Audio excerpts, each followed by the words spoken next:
ओम नमः शिवाय। ओम नमः शिवाय। शिव शक्ति भक्त विपन खन्ना की आप सबको नमस्कार मित्रों। महादेव माँ शक्ति से प्रार्थना है सभी सब्सक्राइबर, सभी वीडियो देखने वाले, सभी मेरे मित्रगण, रिश्ते नाते, सभी भारतवासी, सभी को अन्न धन और संपन्न बना। कोई भी जीव भूखा न रहे। हे माँ अन्नपूर्णा सबकी रसोई में बरकत दे, क्योंकि भूख से बड़ा दानव कोई नहीं है। जिसकी चपेट में कोई आ गया तो उसका लिए जीवन जीना बहुत मुश्किल है। जीवन नरक से के समान हो जाता है। ओम नमः भगवते रुद्राय। ओम नमो महेश्वराय। नमः शिवाय। नमः शिवाय। मित्रों, आज जो मैं विषय वार्तालाप के लिए लाया हूँ आपके सामने, जो प्रस्तुत कर रहा हूँ, अपना गुरु स्वयं बनो। अपना गुरु खुद बनो। अब ये मैं क्यों लाया हूँ, ये कुछ उसके ऊपर चिन्हित करना चाहता हूँ, जिसे हमें अपने साथ धारण करना चाहिए। आपको प्रथम गुरु जिसे कहा गया है वो माता है। जो माँ हमें जीवन में भोजन कैसे खाना है, किस तरह उठाना है, किस तरह मुंह में डालना है, पानी कैसे पीना है, दूध की बोतल कैसे पीनी है, हमें स्तनपान करना हमारी माँ सिखाती है। हमें भोजन उसके गर्भ में 9 महीने जो प्राप्त होता है, उस महामैया के द्वारा ही प्राप्त होता है। हम सब मित्रों उस माँ का कर्जा कभी नहीं चुका सकते। अगर कोई कहे कि मैं अपनी माँ का कर्ज चुका सकता हूँ तो नहीं मिल। हम सभी, ये सत्यता है। मैं शायद गुरु और भगवान से भी उच्च श्रेणी में अगर रोकूंगा तो अपनी माँ को रोक सकता हूँ। ठीक है, हमारा अपनी माँ से हो सकता है कुछ बातों पे मन मुटवा हो, ना बनती हो, ना विचार मिलते हो, क्योंकि हर जीव की सोचने की अपनी अपनी क्षमता है। हर मशीन जो हमारे दिमाग में ऊपर वाले ने लगाई हुई है, उसका सोचने और समझने का नजरिया अलग अलग भिन्न भिन्न होता है। उस भिन्नता को नफरत में परिवर्तित मत करना। मेरी बात को गौर करना मित्रों। आपको मैं अपनी माता, अपनी माँ के लिए ये चीज समझा रहा हूँ। आपका सोच और आपकी माता जी की सोच भिन्न हो सकती है, होती है, क्योंकि कोई भी जीव एक समान नहीं सोचता। मैं तो कई जगह पे अपने कई वीडियो में भी कहा, एक माँ अगर 10 बच्चे भी पैदा करती है, माँ अपनी जैसी सोच उनके दिमाग में नहीं डाल सकती। हर अगर 10 संतानें उसकी है और 10 संतानों की सोच अपनी अपनी होती है, सभी की भिन्न होती है, सभी का सोचने का नजरिया अलग होता है। इस पे भिन्नता हो सकती है और होती ही होती है। एक समान सोचने वाले इंसान अगर मिल जाते हैं तो वो मित्रता बनती है, रिश्ते बनते हैं। हमारे को उसके साथ बात करने, वार्ता करना अच्छा लगता है, क्योंकि वो हमारी सोच के मुताबिक ही सोचता है। तो उससे हमारी मित्रता लंबी चलती है, 1000 5 5 50 50 साल मित्रता चलती है, क्योंकि वो आपकी सोच को समझता है, आपके द्वारा कहे गए शब्दों को समझता है, आप उसके शब्दों को समझते हैं, क्योंकि आपकी और उसकी सोच समान होती है। किंतु माँ की सोच हो सकता है आपसे भिन्न हो। आपको वहां पर अपने आप को सुधारना चाहिए। आप अपनी माँ का कर्जा कभी नहीं चुका सकते। माँ के द्वारा किए गए कार्य, जिसने आपको शरीर प्रदान किया, सबसे पहले मैं आपको माँ का वो कार्य बता रहा हूँ। वो माँ ने 9 महीने रह के जो आपको, ये मुझे भी मेरा शरीर प्राप्त हुआ है, मेरी माँ के द्वारा प्राप्त हुआ है। मेरी माँ के अंदर के जो खून से संचित, उसके अंदर मुझे भी, मेरा भी निर्माण हुआ है। मैं कहाँ से माँ का कर्जा उतार सकता? उस माँ ने अपनी नाभि नाल द्वारा मुझे जो भोजन प्राप्त किया हुआ है, उसका मैं कर्जा दे ही नहीं सकता। माँ ने बेशक नाभि नाल से मुझे अलग कर देती है, लेकिन उसका कर्जा हम नहीं। आत्मा स्वरूपी जो नाल मेरे साथ जुड़ी है, मैं मित्रों उसको छोड़ ही नहीं सकता। जब तक मेरे पास ये शरीर है, जब तक मेरे पास ये शरीर है, तब तक मैं उर्मिला खन्ना का ही पुत्र कहलाऊंगा, साफ कुमार खन्ना का ही पुत्र कहलाऊंगा।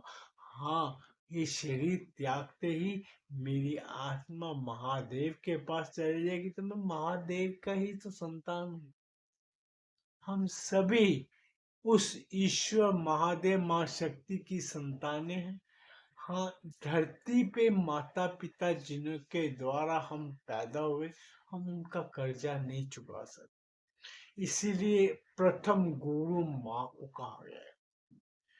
अब मैं आपको बताता हूँ कि मैं आपको आज का जो विषय क्या बताए, ये बताऊं कि सबसे अच्छा गुरु हम खुद होते हैं। हमें अपने अंदर के गुरु तत्व को जागृत करना पड़ता है। अब मैं आपको बताता हूँ कैसे। आपको जो आपकी माताजी ने शिक्षा दी, आप उसका विश्लेषण करो। आपकी जो सोच ईश्वर ने जो आपको प्रदान की है, उस सोच में से जो आपकी सोच के मुताबिक सही है, उसको ग्रहण करो, बाकी को त्याग दो। उसमें जो संचित होगा आपके अंदर, जो आपकी माँ गुरु ने आपको दिया है ज्ञान, जैसे आपको खाना खाना सिखाया, तो आप उन्हें उसी तरह खाना खाते हैं। वो खाने से जो ऊर्जा आपके अंदर उत्पन्न होती है, वो माँ की दी हुई ऊर्जा है। वो ही आपके ज्ञान में परिवर्तित हो रही है।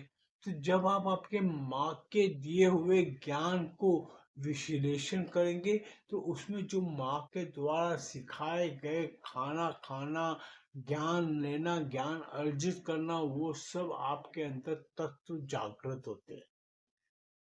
उन तत्वों को मिला के जब आप अपने द्वारा सोची गई चीजें और प्लस उसके साथ में आप अपनी माँ का ज्ञान उसमें सम्मिलित करेंगे, तो नया मिश्रण तैयार होता है, जो आपकी सोच को अलग भिन्न करता है। उसके बाद नंबर आता है मित्रों पिता का। पिता अपने संतान को सही शिक्षा, सही मार्गदर्शन देता है कि समाज में किस तरह रहना है। अगर आपके पिता के अंदर आपकी सोच के मुताबिक कोई भिन्नता है, आपके आपके पिता की सोच, अब मैं आपको इधर भी बताऊं, आपके और आपके पिता की सोच में अगर कोई भिन्नता है तो उसमें से भी विश्लेषण आपने करना है कि आपकी सोच के हिसाब से जो सही है उसे ग्रहण करो। वो पिता के अंदर का जो एक्सपीरियंस है उनके जो, क्योंकि कोई भी संतान, मैं हूं, आज अगर मेरे पिताजी जिंदा होते तो कम से कम वो 91 साल के होते, 91 ईयर्स। 1935 का उनका जन्म था, आज 26 चल रहा है तो आज वो 91 साल का। अब मैं 63 साल का, मेरे से वो 28 साल बड़े थे। जो उनका 28 साल का एक्स्ट्रा ज्ञान, गुरु जो तत्व उनके थे, उनकी जो सोच थी, उनकी सोच और उनके पिता द्वारा दी गई सोच का मिश्रण उनके अंदर था, क्योंकि वो भी तो अपने पिता द्वारा ही पैदा हुए ना। यही है मित्रों ज्ञान का दूसरा गुरु, पिता। वो पिता का जो गुरु, पिता के जो ज्ञान है, जो उनको अपने गुरुओं से मिला, अपनी शिक्षा से मिला, अपने जो बड़ों से ज्ञान प्राप्त हुआ, वो सारा निचोड़ आपके पिता के पास है। वो पिता से आपको जब अच्छी अच्छी बातें मिलेगी, आपकी सोच जो आपके अंदर है, जो ईश्वर द्वारा दी गई, जैसे मैं अपने माँ के बारे में आपको बताया, वैसे ही पिता का निम्न है। अगर वो पिता भी आपको अच्छा ज्ञान दे रहे, समझा रहे हैं, तो उसको समझो। उसमें से जो आपके मुताबिक आपको सही लगता है, नहीं गलत लगता है उसको बढ़ा दो। जो सही लगता है आपके मुताबिक उसको आप ग्रहण करो, उसको संचित करो। वो ज्ञान और आपके अंदर बैठा हुआ ज्ञान जो महादेव ने आत्मस्वरूप, क्योंकि मैं ये क्यों बता रहा हूँ तो, हमारी आत्मा लाखों करोड़ों सालों से इस धरती पे है। हम कहीं नहीं जाते, हम इसी ब्रह्मांड में ही रहते हैं। आत्म स्वरूप है। आत्मा के पास बहुत से जन्मों का ज्ञान विद्यमान होता है। जब हम इस ज्ञान को भी अर्जित करते हैं तो वो भी ज्ञान ब्रह्मांड का ज्ञान के अंदर जो फैला हुआ है वो वापस से संचित होता है। वो ज्ञान और आपके पिता द्वारा, माता द्वारा दिया गया ज्ञान आपके अंदर फिर से एक्टिव होता है, फिर से तैयार होता है, जिसे हम अणु परमाणु कहते हैं। वो क्या है? अणु आत्मा स्वरूप है। उसमें से ज्ञान हमें मिलता है। वो ज्ञान को जब हम अपने अंदर लेते हैं तो उसका मिश्रण जब तैयार हो तो वो नया ज्ञान उत्पन्न करता है। जैसे एक धातु दूसरी धातु के साथ मिलकर नई धातु का निर्माण करती है। ब्रह्मांड में पूरी तरह, अगर आप मेरी बात को समझो, बहुत सूक्ष्म बात समझाने की मैं कोशिश कर रहा हूं आप सब। इस ब्रह्मांड में जिस तरह वायु नजर नहीं आती, इस ब्रह्मांड में वायु नजर नहीं आती, वायु के अंदर जो प्राण वायु है जिसे हम ऑक्सीजन कहते हैं, मेरी बात को समझे। जैसे हवा के अंदर प्राणवायु ऑक्सीजन है, उसी तरह हमारे इस ब्रह्मांड में सूक्ष्म ज्ञान बिखरा पड़ा है। जब आपकी आत्मा के अंदर जो ज्ञान का है, जो चिप है, जो आत्मा के अंदर लगी हुई है, जिसके अंदर हमें ब्रह्मांड का ज्ञान पूरा प्राप्त है, वो ज्ञान और आज आपके पिता द्वारा या माता द्वारा दिया गया ज्ञान है, वो जब सम्मिलित होता है तो वो परम ज्ञान में निर्मित होता है। आज एटम बम बनता है, वो भी कई तत्वों को मिला के बनता है।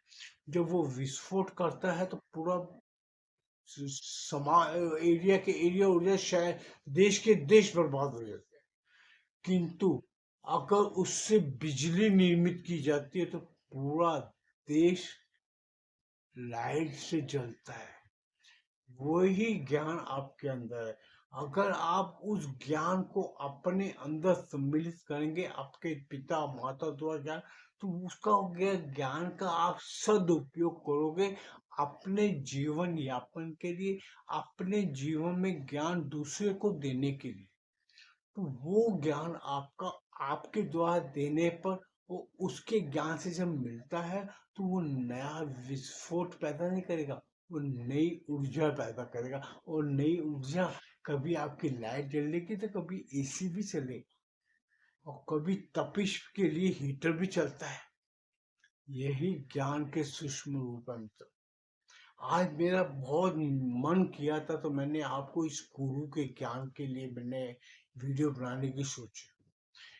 हमें कहीं भी बाहर भटकने की जरूरत नहीं होती। हमारे जो आस-पास में आपके जो माता-पिता, दादा-दादी, उनका जो जीवन का जो ज्ञान है, उसको आप ग्रहण करो, उसका विश्लेषण साफ करो, प्रयोगशाला में साफ करके उसमें से जो आपके लायक है वो निकालो, उसे ग्रहण करो, अपने मस्तिष्क को समर्पित करो, क्योंकि आपका मस्तिष्क ब्रह्मांड के मस्तिष्क से मिलता है। हमारा ये जो बस ब्रह्म ये है ना, हमारे सर का अंदर का ज्ञान पूरा ब्रह्मांड है मित्रों। ये इससे आपके अंदर की संरचना को कभी देखोगे ना, तो आप झुंझला जाओगे। कभी किसी न्यूरो साइंस के डॉक्टर को पूछ के देखो, एक एक नर्व कैसे जुड़ी पड़ी है।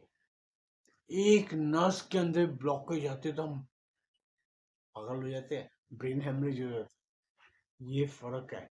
इसी तरह ब्रह्मांड का भी ज्ञान हमारे मस्तिष्क में है, उसे सिर्फ चलाना पड़ता है, शुरू करना पड़ता है। अंग्रेजी में कहो तो उसको एक्टिव करना पड़ता है। उसको एक्टिव करोगे तो आपको कहीं भटकने की जरूरत नहीं पड़ेगी। फिर आप अपने स्कूल की शिक्षा लेने अपने अध्यापक के पास आते हैं, टीचर के पास आते हैं। आप पहली कक्षा से लेके कॉलेज की पूरी पढ़ाई करते, इसमें आपको कितने ही 8 पीरियड मिलते हैं। 8 पीरियड में अलग अलग टीचर्स मिलते हैं, अलग अलग प्राध्यापक मिलते हैं, अध्यापक मिलते हैं। क्यों मिलते हैं? उनकी अलग सबकी सोच है। हर एक सोच वाले इंसान के पास बैठ के उसकी सोच को ग्रहण करो, विश्लेषण को, जो खुद के लिए सही है उसे ग्रहण करो, उसको अपने मस्तिष्क में उसको डालो, उसको अंग्रेजी में बोलते स्टोर करो, फिर उसका विश्लेषण करो। मैंने अपनी कई वीडियो में आपको क्या बताता हूँ कि आईना देखो। मैं आईना देखने का मतलब ये नहीं कि शक्ल देखे आप बाल सवार है, ये का मूछों को ताव दो, नहीं, अपने मस्तिष्क को ताव दो, अपनी बातों का विश्लेषण करो, अपने खुद के द्वारा मुख से निकाले हुए शब्दों का जब आप विश्लेषण करोगे, तो आपको अच्छे और बुरे शब्दों का भी ज्ञान आएगा कि आपको कौन से शब्द सामने वाले को बोलने चाहिए, कौन से शब्द नहीं बोलने चाहिए। दो इंसान बात कर रहे तो उसके बीच में टपकना अच्छा है नहीं, उनको दोनों की बातों को सुनो। जब आप सुनते हो तो आपके जो मस्तिष्क का जो तंत्र है, ज्ञान तंत्र, अपने कान भगवान ने दो इसीलिए दिए हैं कि सबकी बातें सुनो। अंदर आप एक चीज कभी ध्यान दिला के देखना, हमारे 7 छिद्र, हमारे शरीर के 7 छिद्र हमारे मुख में है। 2, 4, 6, एक 7 7 छिद्र हमारे कुल, हमारे वैसे कुल 9 छिद्र है, लेकिन 9 में इसीलिए 9 के अंक को शुद्ध माना गया है। 9 के अंक को शुद्ध माना गया है, इसीलिए नव दुर्गा है, नव रत्न है, 9 तारे हैं, ब्रह्मांड के 9 तारे हैं। यही हमारे 9 छिद्र हैं। 5 हमारे मुख पे है, एक हमारी जो जहाँ से हम शौच निकलती है और एक से हमारी मूत्र निकलता है। ये हमारे जो शरीर की संरचना है, ये सारे ब्रह्मांड की है मित्रों। हम ब्रह्मांड के ही तत्व हैं, ये ज्ञान हमारे अंदर है। हमको कहीं भी जाना नहीं पड़ता। हमारा जो शरीर है, हम इसी के ऊपर। आज आप सोचते हो कि मैं इतनी मालाएं क्यों पहनता हूँ? मैंने इस शरीर को महादेव को समर्पित किया है। महादेव को रुद्राक्ष पसंद है। रुद्राक्ष क्या है? महादेव के आंसू, रुद्र के आक्ष, रुद्राक्ष। ये महादेव के ज्ञान रूपी नेत्रों से गिरे हुए वो आंसू हैं जिससे रुद्राक्ष पैदा हुआ था। उसको धारण करने से मेरे शरीर को संतुलित रखता है रोग और तकलीफों से। ये मेरे लिए एक एंटीना का काम करते हैं। ब्रह्मांड का जो ज्ञान है, इन्हीं के द्वारा मुझे ज्ञात होता है। इसी पे मंत्र जपने से ये एक्टिव हो जाते हैं। इस पे मंत्र जपा जाता है। बिना मंत्रों के आप अगर धारण कर लो, वही हाल होगा जैसे मोबाइल तो है, उसमें सिम कार्ड नहीं है। ये मित्रों ज्ञान की है। ये अगर ज्ञान तो समझने शुरू कर दोगे तो आपको प्रतिदिन कुछ ना कुछ नया अर्जित होता है। मैं कोई भटका नहीं, लोगों के जैसे गुरुओं के पीछे नहीं गया। मुझे स्वतः ईश्वर ने, महादेव ने ज्ञान दिया इस चीज। जब मैंने अपने अंदर की ज्योत को जलाया, जब मैंने अपने अंदर के गुरु को जागृत किया, मेरे अंदर भी गुरु है, मेरी आत्मा। जब मैंने उसे जागृत किया, जब मैंने ध्यान लगा के जब बैठा उससे जागृत किया, तो मुझे ईश्वरी तत्व ज्ञात हो गए, मुझे ईश्वरी तत्व से जुड़ गया। जब हम इसको एक्टिव करते हैं, अपनी आत्मा को एक्टिव करते हैं, तो ऊपर की जो शक्तियां हैं वो खुद ही आपको पकड़ती हैं। ये हमेशा याद रखना। आप आप किसी अल्प ज्ञानी गुरु के पीछे जाकर अपने खुद के ही ज्ञान को मोहताज बना देते हैं। हमारे अंदर ज्ञान की वो भंडार है जिसे आप अगर जागृत करेंगे तो आपको अलग ही अनुभूति होगी। इसीलिए कहा जाता है गुरु ज्ञानी होना चाहिए। अध कचरा ज्ञान लेके बैठा हुए गुरु से जब आप ज्ञान लेने जाते हो, वो आपको अपने आधे कचरे में से कुछ कचरा आपको दे देता है, तो आप उसी में उलझे रह जाते हो। कई मैं इसीलिए कई जो मिलते भी हैं मुझे, मैं उनसे प्रश्न करता हूँ तो उनके पास उत्तर नहीं होते। क्यों नहीं होते? क्योंकि उनके गुरु ने उनको उत्तर बताया ही नहीं है। आज मैं कोई चीज बात आपसे करता हूँ तो मैं उसको विश्लेषण करके बताता हूँ। मैं अपनी संतानों को भी, अपने पुत्र को, अपनी बहू को, अपनी पत्नी को, बेटी को जो भी बात बोलता हूँ तो मैं उसके साथ में उसका उदाहरण जरूर देता हूँ कि ये होता है तो क्यों होता है। एक क्यों का शब्द ऐसा है कि जो आपको कई और उत्तर खोजने के लिए प्रेरित करते हैं। हाँ, इसीलिए मैं कह रहा हूँ आप सबसे बड़े गुरु आप खुद हैं। अपने अंदर के गुरु को जागृत करो। हमें कहीं भटकने की जरूरत नहीं पड़ती। हाँ, अगर आपको अपने से उत्तम कोई ज्ञान वाला पुरुष मिलता है, ज्ञानी पुरुष मिलता है, तो आप उसके अंदर से ज्ञान का निचोड़ निकालो। उसके अंदर से भी अच्छी चीजें अपने लिए संचित करो, तो आपका ज्ञान और बढ़ेगा और निखरेगा। अभी एक कहावत क्यों कहते हैं, मेरे को एक चीज बताओ, मैं आपको छोटी सी कहावत बताता हूँ। गुरु गुड़ हो गया, चेला शक्कर हो गया। ऐसा क्यों कहा जाता है? एक आपके अंदर की सोच प्लस आप जब गुरु के द्वारा आपको ज्ञान जो दिया जाता है उसको मिक्स करते हैं, तो आपका ज्ञान अधिक होता है, क्योंकि वो आपके पास है, वो गुरु के पास नहीं है। मेरी बात को समझे? वो ज्ञान जो आपके पास है वो आपके गुरु के पास है। आपका गुरु आपसे ज्ञान नहीं लेगा। क्यों नहीं लेगा? क्योंकि वो आपसे वो ज्ञान ले लेगा तो गुरु फिर गुरु नहीं रहेगा, गुरु चेला हो जाएगा।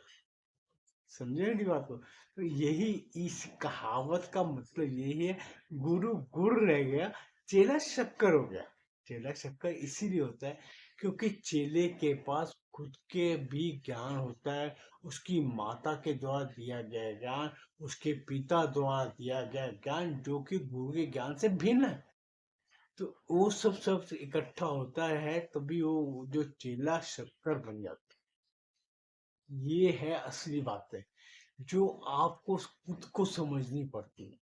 अब मेरे इन कथनों को अगर आपको थोड़ी भी समझ पड़ी होगी तो मित्रों इस चीज पे ध्यान देना। और मेरे इस अगर वीडियो आपको पसंद आए तो कि हो सके कोई मैसेज कर देना, नहीं तो कुछ मत करो। सिर्फ मैं आपसे कुछ नहीं मांगता, ना कभी मैंने आपको ये कहता कि भैया मुझे कुछ ये दे दो मेरे खर्चा पानी, नहीं कुछ नहीं चाहिए मुझे। मेरे को बहुत है, महादेव ने बहुत दिया। आपसे ये कहता हूँ कि मेरे मैसेज बॉक्स में सिर्फ ओम नमः शिवाय लिख, बस। मेरे लिए वो करोड़ों की संपत्ति है, ओम नमः शिवाय। सो मित्रों, अगर ये वीडियो पसंद आए कृपया से लाइक कीजिए, चैनल सब्सक्राइब कर दीजिएगा, बेल आइकन दबा दीजिएगा। हाँ, ओम नमः शिवाय लिखना ना भाई, उसमें सबका भला है। जब आप ओम नमः शिवाय लिखोगे तो आप भी अपने मुख के और आपके दिमाग ओम नमः शिवाय बोलता है। जब बोलेगा तो आप भी सुनोगे, मैं भी सुनूंगा, मैं पढ़ूंगा, और भी लोग पढ़ेंगे तो आपके वो ओम नमः शिवाय किधर तक जाएगा। यही शक्ति है। ओम नमः शिवाय नमः।